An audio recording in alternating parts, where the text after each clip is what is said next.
have a wonderful friend who I teach with. She is even more organized than I am. And she color codes things. But she doesn't talk about why she color codes them. In her head, she has this whole coding system. So the color red represents this, and this is why this subject, everything is red. A little too far for me. But what I've taken from her, of course, stationery. I went out and bought some things. These are life-changing. They are! They're life-changing. Why would they be why are sticky dots life-changing? If you can give me the answer, you get to keep them. Why are they life-changing? See at a glance. See at a glance what it goes with or where it goes. Explain. Oh, a big dot might mean it's a project She note. said it before you. It's categories. But you're absolutely right. Categories of what? Subject matter? Importance, subject matter. So if I have a visual issue, red, the color ones might not work very well if I'm colorblind. But if there's students with, or older students, you can use the bigger dots versus the smaller ones. Everything reading related for a particular subject gets red for reading. So all my books that I use for that subject get A red dot. a red dot. All of the handouts for that subject get A red dot. what else gets red dots? Perhaps if there's videos or CDs that they can pull off a shelf and throw in a computer, they all get red dots. Then when I'm getting ready to hand out handouts, what color file folder are they in, do you think? Red. Because then the student associates the subject with a color. They're not necessarily remembering the name of the subject. All they have to do, look for the red.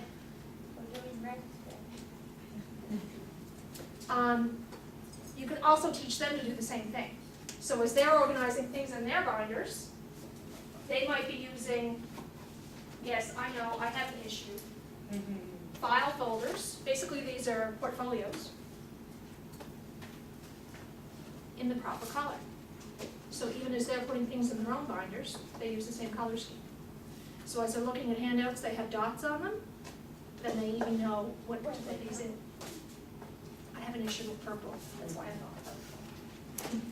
Okay, so we can color code with dots. Expensive? Dollar store. These I couldn't find at the dollar store, so I splurged and went to Baert. How many of you do it already? How many of you, when your students are at a certain place, have to go hunting for it? In a cabinet somewhere? Or in a bookcase?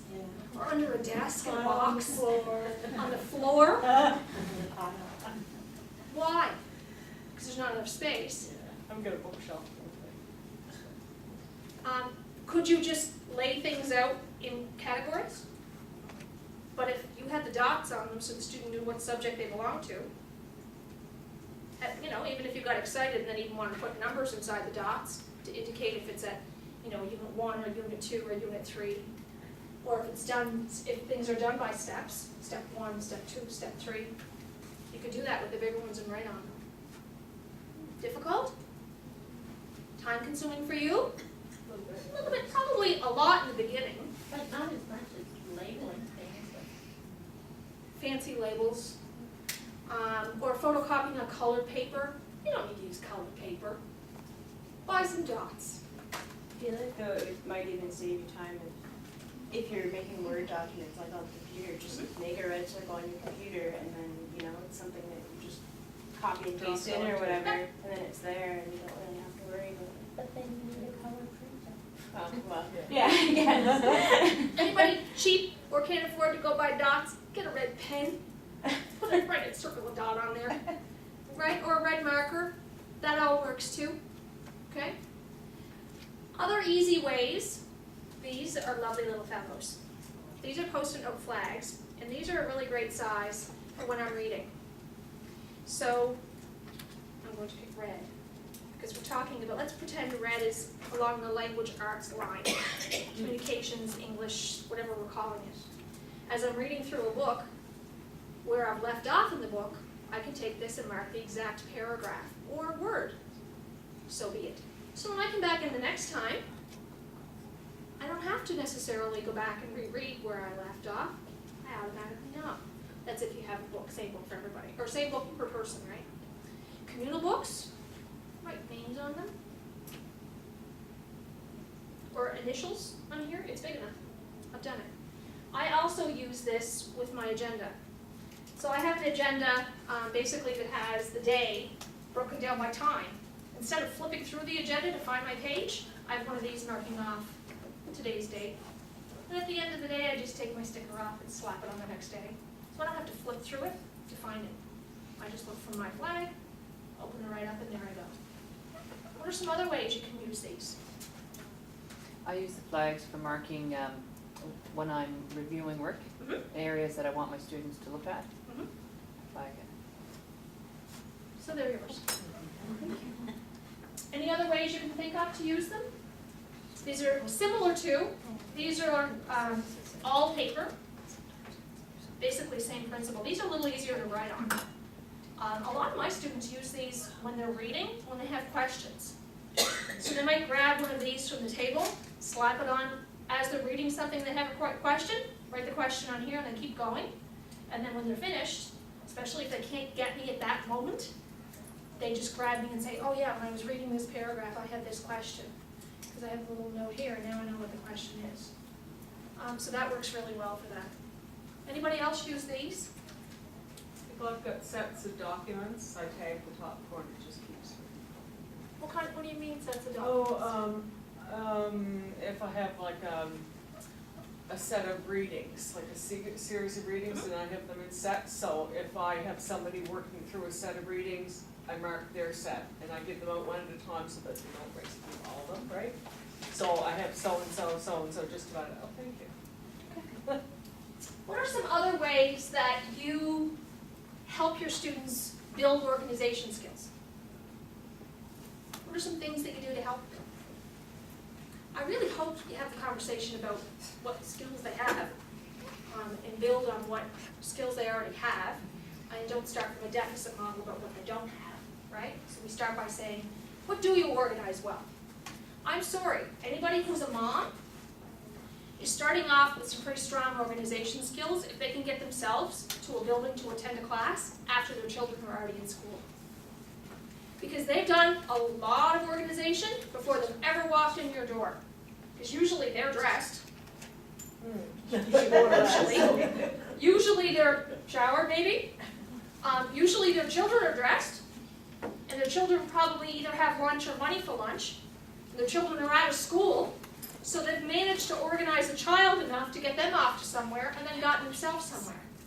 Oftentimes, and I know they talk about this a lot of time when we talk about skills, they have to identify what skills they have, show them they're already starting off with some. But where are they falling down? So where are your students lacking? Or where are they missing the skills at? You tell me. Where are they missing the organization skills? Are they throwing everything in a bag when they're done, rather than putting it in file folders? Are they losing things? We were having issues with everybody just leaving everything sprawled out on their desk. So you go, you're like, is this scrap paper? Or we started pre-stapling things, because it's like page 20, page 80, and you're like, oh my gosh, right? And so whereas we didn't want to have to be the ones organizing it for them, because that's freaking time consuming, right? So we, give them a rundown, and yeah, we have bins where you pass in work and write if it's complete or not. Color-coded bins? Yeah, I think that was your idea, it definitely wasn't mine. In an L box that are properly labeled, right? They're color-coded. Same thing. Same basic principle. What other ways? Our students, we supply them with their school supplies. So we have binders, dividers, and loose leaf. And the first thing I do is, with the schedule and everything, is they go through and they organize it. And everything that we have hole punchers there, or I get it punched, anything I hand out, and I usually write, I don't color code it, but I write, every handout is like science, biology, handout 5, because it'll go in and I'll date it, so they do. Now, some are better than others, and I have some women in my class who are really mother hens, so if other people aren't organized, they'll go and sit with them and get all their stuff organized in their binder. And that's a great thing. The only problem is, having been a mother hen for other people, Yeah. you're not actually, sometimes you're just doing it for them, Yeah. and you're not really teaching them how to do it for themselves. Actually, in Are they this pretty case, in one that I'm thinking of is chronic issue with a couple of siblings from they have a very disorganized life, so it's reflected in everything else. And the woman who helps, she's getting tougher with them about, she said, she'll point to the handout that just gets tossed up, and now they're starting to be much more organized. I don't have to talk to them at all now, but she's helped them, and they are getting better. And they find things more quickly, because you say, we need to go back and talk about this, and they'd still be, and now it's like, because they're afraid Melissa's gonna say something, they just kind of whip it out, like, so that has, it's helped, But, well, we have the materials to do that, and I don't think in all the communities that they bring their own materials and may not have binders and labels and the things that we have for them, so, but it does help. I started using these in high school. So when we were in class, would get a handout and there was no hole punch around or no staple around, I had these, so in every subject of my binder, I had my little dividers, but I would also have one of these at the back of that section. So I would throw my papers and handouts and tests and project dates and appointments in one of these, and leave it with that subject. So if I didn't get access to a hole punch, then I still at least knew where they were. A couple of the articles that I was reading through to get ready for today also talked about for people who really have no organization skills, using these. I know I'd get them open eventually. And these are these clear pockets. Now these are the smaller kind, and a lot of the researchers were talking about keeping things together. So if it's a specific subject, and they talked a lot about math. So in their little plastic envelope, they have their calculator, their pencil, their eraser, if it's a protractor set, measure, like whatever they need is in one. The really good people who talked about it then also talked about having a label on it listing what was supposed to be in it. And then if something went missing, you would circle it. And then obviously you might need to go get another one or start looking for it. But so everything math related went in one spot. Although the article was specific to children, I know a lot of adults who could probably still use that basic theory. And at least when they're clear, you can also see them. But this was being talked about for like instrument type things, right? Anything else that you can think of that would help students with the organization or tips and tricks? To-do lists are huge. Figuring out how they want that to-do list set up is really important. So helping them see that a test or a project being due on Wednesday, you need to start preparing for that before Tuesday night at 11 o'clock. If they want to do this at the end, then they have to go backwards and break it down and follow what we call chunking. So break a big task down into small manageable chunks and then plan it out. For some students, that even means planning out how long you think it's going to take to do it. I don't know about you, but a lot of my students don't have time to do 5 hours of homework a night. They can't. They might have 20 minutes. So how are they going to use that 20 minutes to do what needs to get done? Well, they have to be really strategic about what they do and then how they do it. So that might mean helping them figure out what they're going to do in that 20 minutes and then using repetition to keep it simple. I know I'm out of time. I do have some other goodies if people are interested in these. Can be used wonderfully on desks to keep communal. Pens, pencils, erasers. So if you want some of these things, you can come ask me for them and I might provide them. I want to thank you for being a very captivating audience and laughing along with me, not at me. And hope that you definitely enjoy the rest of the conference, and I will see you at supper.